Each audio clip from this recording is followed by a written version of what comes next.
राधे राधे मित्रों। आज एक बहुत ही सुंदर ज्योतिषी सूत्र के बारे में बात करेंगे। यह है पुत्र सिद्धि योग। तो आइए जानते हैं कि पुत्र सिद्धि योग क्या होता है और कुंडली में कैसे बनता है। कुंडली में यदि पंचम भाव का स्वामी पंचमेश, पंचम भाव मतलब लग्न से पंचम भाव का स्वामी और चंद्र जहां बैठा हुआ है तो चंद्र से पांचवें स्थान का स्वामी और बृहस्पति, यदि ये तीनों केंद्र या त्रिकोण में कुंडली में शुभ स्थानों पर बैठे हैं और पंचमेश पर शुभ ग्रहों की दृष्टि है, पंचम भाव पर शुभ ग्रहों की दृष्टि है, वहां पर कोई भी पाप ग्रह नहीं बैठे हैं और छठवें, आठवें और 12वें भाव त्रिक भाव के स्वामियों की भी दृष्टि पंचम भाव पर नहीं पड़ती है तथा कोई भी पापी ग्रह पंचम भाव को नहीं देखता है, तो निश्चित रूप से पुत्र सिद्धि योग बनता है, यानी पुत्र कारक योग बनता है। तो आइए जानते हैं एक उदाहरण कुंडली के माध्यम से कि कैसे।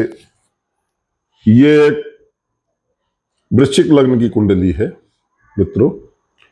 तो इस कुंडली में लग्न से चौथे भाव में, चतुर्थ भाव में मंगल और शनि की युति है। आप देख पा रहे होंगे, इसको चाहे तो आप फोटो भी क्लिक कर सकते हैं। और पंचम भाव में 12 नंबर राशि यानी मीन राशि लिखी हुई है, 12 नंबर लिखा हुआ है। कोई भी नंबर आपकी कुंडली में हो सकता है, यानी 12 नंबर राशि के जो स्वामी है वो बृहस्पति देव हैं। और छठे भाव में राहु बैठे हुए हैं और सप्तम भाव में 2 नंबर राशि में बुध बैठे हुए हैं और अष्टम भाव में 3 नंबर राशि में सूर्य बैठे हुए हैं और 9वें भाव में 4 नंबर राशि में गुरु उच्च के होकर बैठे हुए हैं तथा चंद्रमा 10वें भाव में बैठे हुए हैं सूर्य की राशि में और 12वें भाव में, द्वादश भाव में राहु और केतु शुक्र की राशि में, शुक्र और केतु शुक्र की ही राशि में बैठे हुए हैं। तो मित्रों, जैसे कि मैंने सूत्र बताया कि लग्न से पंचम भाव का स्वामी चंद्र से पांचवें स्थान का स्वामी, यानी चंद्र से हम गिनेंगे 1 2 3 4 5, इस पांचवें स्थान में कौन सी राशि लिखी हुई है? 9 नंबर राशि यानी धनु राशि। तो इसके स्वामी भी बृहस्पति हुए और बृहस्पति त्रिकोण में बैठे हुए हैं 9वें भाव में।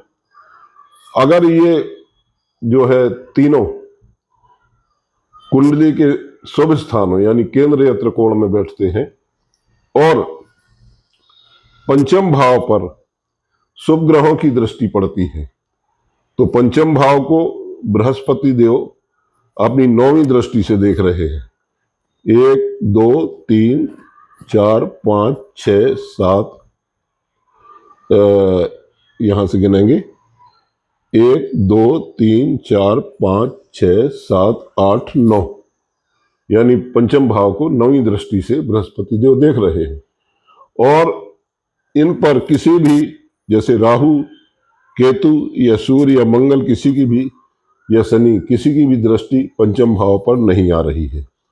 तो यहाँ इस जन्म कुंडली में निश्चित रूप से पुत्र सिद्धि योग निर्मित हो रहा है। तो इस तरह से मित्रों हम कुंडली में देख के अश्योर हो सकते हैं। और चूंकि यहाँ पर बृहस्पति उच्च राशि में है तो बहुत ही सुंदर पुत्र, बड़ा ज्ञानवान पुत्र जो है ऐसे जातक को प्राप्त होगा। जय श्री कृष्ण।